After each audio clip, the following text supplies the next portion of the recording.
Well, Japan says 300 tons of highly radioactive water from the Fukushima Daiichi nuclear plant are pouring out each day. And now, for the first time, the Japanese Prime Minister says his government will help find the source of the leak and keep it from spreading.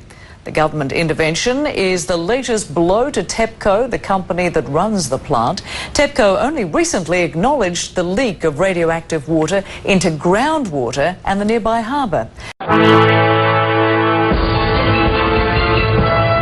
The Japanese Prime Minister now says the government will step in to help find a solution. There is heightened concern among the public, particularly on the issue of contaminated water. This is an urgent matter that needs to be addressed. As a nation, we ourselves will take firm measures and will not leave it entirely in the hands of TEPCO. TEPCO, the power company that runs the plant, has been accused of downplaying the leaks despite several government and independent reports pointing to a serious contamination.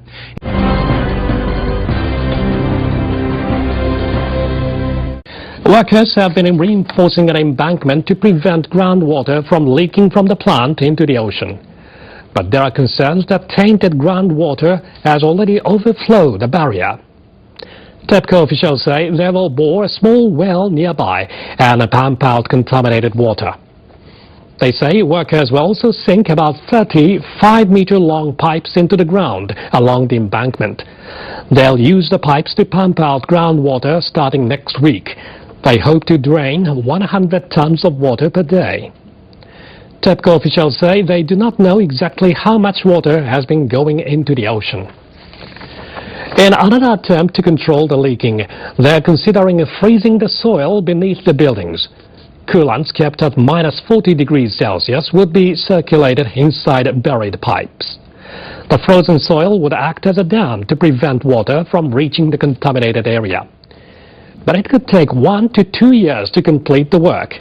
Maintaining the cooling operations would also be extremely costly.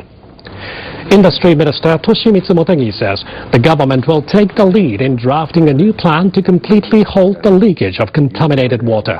He attributed the current situation to TEPCO's lack of effort.